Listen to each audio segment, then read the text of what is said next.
নমস্কাৰ এই মুহূৰ্তত জনাইছো অসমৰ প্ৰত্যেকগৰাকী জনসাধাৰণৰ বাবে কেইবাটাও গুৰুত্বপূৰ্ণ খবৰ। আজি হৈছে 10 আগষ্ট। আজি আমাৰ প্ৰথমটো গুৰুত্বপূৰ্ণ খবৰ। অৰুণোদয় আঁচনি নামত গোচ বিচাৰিছে নেকি আপোনাৰ পৰা? আহি গৈছে বিপদৰ বন্ধু, মুকলি কৰা হৈছে 6টাকৈ ফোন নম্বৰ। এই মুহূৰ্তত জনাইছো ৰাজ্যবাসীৰ বাবে এক ডাঙৰ খবৰ। অৰুণোদয় আঁচনিৰ নামত গোচ বিচাৰিছে নেকি আপোনাৰ পৰা?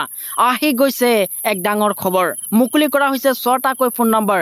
1 টকা গোচ ললে এতিয়াৰ পৰা যাব লাগিব জেললৈ। আৰু অৰুণোদয় আঁচনি চৰকাৰীকৰণৰ নামত গোচ বিচাৰিলে দিয়ে ঘৰতে বহি অভিযোগ। মুকলি কৰা হৈছে 6টা বিশেষ phone number, WhatsApp number. Orunodoi আঁচনিৰ নামত আপোনাৰ পৰা টকা বিচাৰিছে নেকি? প্ৰধানমন্ত্ৰী আৱাস যোজনাৰ নামত চৰকাৰী বিষয়াই গোচ বিচাৰিছে নেকি আপোনাৰ পৰা? প্ৰধানমন্ত্ৰী আৱাস যোজনাৰ নামত চৰকাৰী বিষয়াই গোচ বিচাৰিলে দিব পাৰিব অভিযোগ। লগে লগে ঘৰতে বহি দিব পাৰিব অভিযোগ। 1 টকা গোচ ললে যাব লাগিব এতিয়াৰ পৰা জেললৈ।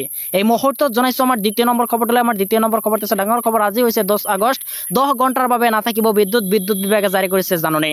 উৎকট গৰমৰ মাজতে এইবাৰ আহি গৈছে ডাঙৰ খবৰ। আজি পুৱা 6 ঘণ্টাৰ পৰা 10 ঘণ্টা পৰ্যন্ত নাথাকিব বিদ্যুৎ। এপিডিএছৰ পৰা জাননী জাৰি কৰা হৈছে। 132 কিলো ভল্টেজৰ নলকাটা মাজুলী সংযোগী লাইনৰ কৰিডৰ পৰিষ্কাৰ বাবে এই ডাঙৰ সিদ্ধান্ত। গড়মূৰ মাজুলী বিদ্যুৎ সংমণ্ডলে জাৰি কৰিছে এই নতুন নিৰ্দেশনা।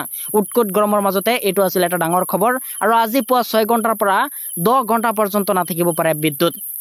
এই মুহূৰ্তত জনাইছো আমাৰ তৃতীয় নম্বৰ খবৰটোলৈ। আমাৰ তৃতীয় নম্বৰ খবৰটো আছে ডাঙৰ খবৰ। সলনি হ'ব নগাঁও ডাকা পট্টিৰ নাম। নগাঁও জিলা আয়ুক্তক নিৰ্দেশ এবাৰ মুখ্যমন্ত্ৰীৰ। এই মুহূৰ্তত জনাইছো ৰাজ্যবাসীৰ বাবে এক ডাঙৰ খবৰ। সলনি হ'ব নগাঁৱৰ ডাকা পট্টিৰ নাম। নগাঁও জিলা আয়ুক্তক নিৰ্দেশ এবাৰ মুখ্যমন্ত্ৰীৰ। নগাঁৱৰ ডাকা পট্টিৰ পৰিৱৰ্তে দিয়া হ'ব অসমীয়াৰ নাম। শেহতীয়াকৈ ডাকা পট্টিত সংঘটিত হৈছিল অপ্ৰীতিকৰ পৰিস্থিতি।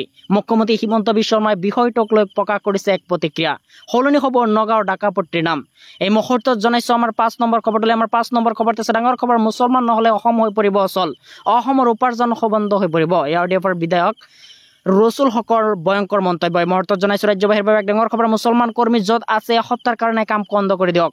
সমগ্ৰ অসম হৈ পৰিব অচল। উজনিকে ধৰি গুৱাহাটীৰ মহানগৰী হৈ পৰিব অচল। ঈদৰ মাত্ৰ 2 দিনত বন্ধ থাকিব সমগ্ৰ অসম। এই মুহূৰ্তত জনাইছো ৰাজ্যবাসীৰ বাবে এক ডাঙৰ খবৰ। মুছলমান নহলে অসমত মানুহ নোহোৱা হৈ যাব আৰু অসমৰ অৰ্থনীতি বন্ধ হৈ যাব। অসমৰ আমদানি বন্ধ হৈ যাব। লগতে মুছলমান নহলে অসমৰ অৰ্থনীতি সম্পূৰ্ণৰূপে বন্ধ হ'ব পাৰে।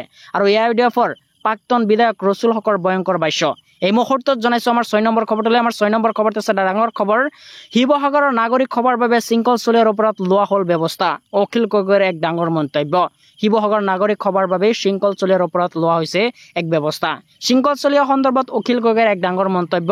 শিৱসাগৰত সাম্প্ৰদায়িক সংঘৰ্ষ লগোৱা শৃংখলক লগোৱা হৈছে এবাৰ নাকি।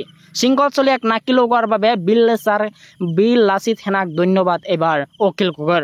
শৃংখল চুলীয়া সন্দৰ্ভত বিল লাচিত সেনালৈ অখিল গগৈয়ে লিখিছিল এবাৰ চিঠি। আৰু চিঠি পোৱাৰ পিছত আৰু নাগৰিক সভা শেষ হোৱাৰ পিছত বিল লাচিত সেনাৰ এই সিদ্ধান্ত। শুক্ৰবাৰে শিৱসাগৰত অনুষ্ঠিত হৈছিল এই নাগৰিক সভা। নাগৰিক সভাত অংশগ্ৰহণ কৰি খঙত অগ্নিশৰ্মা হৈ পৰিছিল শৃংখল চুলীয়াই। ইয়াৰ নাগৰিক সভা নহয়, ৰাইজৰ দলৰ ৰাজনৈতিক সভা বুলি কৈ পৰিস্থিতি খৰগ্ৰস্ত কৰিছিল। সভা ত্যাগ কৰি শৃংখল চুলীয়াই সৃষ্টি কৰিছিল উত্তপ্ত পৰিস্থিতি। আৰু শিৱসাগৰ নাগৰিক সভাৰ বাবে শৃংখল চুলীয়াৰ ওপৰত লোৱা হৈছে এবাৰ কঠোৰ ব্যৱস্থা। শৃংখল চুলীয়াৰ সন্দৰ্ভত অখিল গগৈৰ এবাৰ ডাঙৰ মন্তব্য।